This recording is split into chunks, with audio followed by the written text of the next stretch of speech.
जिंदगी में कभी कभी ऐसा होता है ना कि सबसे बड़ी बेइज्जती, सबसे बड़ा अपमान ही हमारी सबसे बड़ी ताकत बन जाता है। आज हम एक ऐसी ही कहानी में उतरने वाले हैं जहां एक पल की शर्मिंदगी ने सफलता की एक ऐसी कहानी लिख दी जो मिसाल बन गई। ये एक बड़ा सवाल है ना कि आखिर अपमान किसी को तोड़ देता है तो किसी को बना कैसे देता है।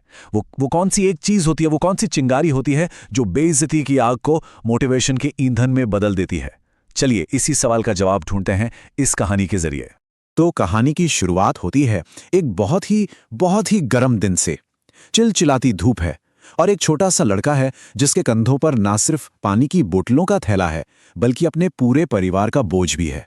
वो 10-10 रुपए में पानी की बोतलें बेच रहा है। देखिए, उसके पिता एक मजदूर थे, काम मिलना मुश्किल हो रहा था, तो घर की उम्मीद बस यही लड़का था।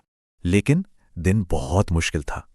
वो जिस भी दरवाजे पर जाता, जहां भी आवाज लगाता, जवाब एक ही मिलता था, नहीं नहीं चाहिए, आगे जाओ। हर एक ना के साथ उस बच्चे का जो थोड़ा बहुत आत्मविश्वास था ना, वो और टूटता जा रहा था। अब देखिए, दिन भर की ना सुनने के बाद उसने अपनी बची खुची सारी हिम्मत को इकट्ठा किया और जानते कहां गया? शहर की सबसे बड़ी, सबसे बिजी किराने की दुकान की तरफ।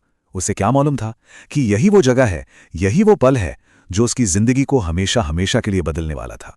तो सोचिए, एक तरफ वो बड़ी सी भीड़ भाड़ वाली दुकान और दूसरी तरफ ये छोटा सा लड़का। दिल में एक बहुत छोटी सी उम्मीद लेकर वो दुकान के अंदर गया और दुकान के मालिक से बस इतना ही पूछा, अंकल, क्या आप मेरी पानी की बोतलें अपनी दुकान में बेचेंगे? दुकानदार ने उसे ऐसे देखा जैसे ऊपर से नीचे तक तौल रहा हो, और फिर सबके सामने, पूरी भीड़ के सामने ऊंची आवाज में चिल्लाकर बोला, चल निकल यहां से, कोई कंपनी है क्या तेरी? और बस इतना सुनना था कि दुकान में खड़ी भीड़ जोर जोर से हंसने लगी। उस लड़के के हाथ कांप रहे थे, आंखों में आंसू थे, लेकिन मुंह से एक शब्द नहीं निकला। वो बस इतनी शर्मिंदगी महसूस कर रहा था कि चुपचाप सर झुकाकर वहां से निकल गया। लेकिन हार के उसी पल में, जब उसका दिल पूरी तरह टूट चुका था, उसी दर्द के अंदर से कुछ और भी पैदा हो रहा था। एक जिद, एक कसम, एक ऐसा फैसला जो उस वक्त बिल्कुल नामुमकिन सा लग रहा था। और उसने मन ही मन खुद से ये वादा किया, एक दिन मैं अपनी कंपनी बनाऊंगा और अपनी पानी की बोतलें इसी दुकान में बिकवाऊंगा। यह सिर्फ कोई गुस्सा या वादा नहीं था, यह उसकी जिंदगी का मकसद बन गया था। यही सपना आने वाले सालों में उसकी हिम्मत बना, उसकी ढाल बना। तो अब शुरू होता है असली सफर। आने वाले साल बिल्कुल आसान नहीं थे, लेकिन उस लड़के ने ठान लिया था कि उस बेइज्जती के जहर को वो कामयाबी के अमृत में बदलकर ही रहेगा। अब वो सिर्फ एक लड़का नहीं था जो पानी बेचता था, नहीं, अब वो एक बिजनेसमैन की तरह सोच रहा था। वो बाजार को समझने लगा, कौन सी बोतलें ज्यादा बिकती हैं, अच्छा ग्राहकों को क्या पसंद है, दुकानदार लोग कैसे बात करते हैं, मेरा ब्रांड बाकियों से अलग कैसे बन सकता है। ये सवाल दिन रात उसके दिमाग में चलते रहते थे। और ये सिर्फ सवाल नहीं थे, ये एक बहुत बड़े ब्रांड की नींव रखी जा रही थी। कामयाबी, जैसा हम जानते हैं, रातों रात नहीं मिलती, इसमें सालों लगे। पहला साल तो बस मार्केट को समझने और पाई जोड़ने में निकल गया। 3 साल की मेहनत के बाद उसने अपनी एक छोटी सी प्रोडक्शन यूनिट शुरू की और 5वें साल तक आते आते उसका ब्रांड पूरे शहर में पहचाना जाने लगा था। और हाँ, जब भी कभी उसे लगता कि वो हार रहा है, वो बस आंखें बंद करके उस दिन को, उस बेइज्जती को याद करता और फिर से दुगनी ताकत से काम में जुट जाता। और फिर सालों बाद वो दिन आ ही गया। वो उसी जगह लौटा जहां से सब कुछ शुरू हुआ था। लेकिन इस बार वो थैला उठाए एक छोटा सा डरा हुआ लड़का नहीं था, वो अपनी एक कामयाब कंपनी का मालिक था। सोच कर देखिए कितना कुछ बदल गया था।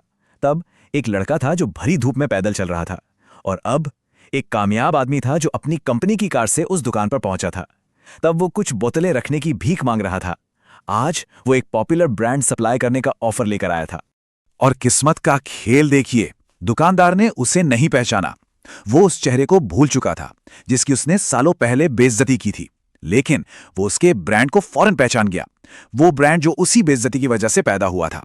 दुकानदार ने झट से कहा, अरे ये ब्रांड तो आजकल बहुत चल रहा है, हाँ बिल्कुल रखेंगे हम इसे।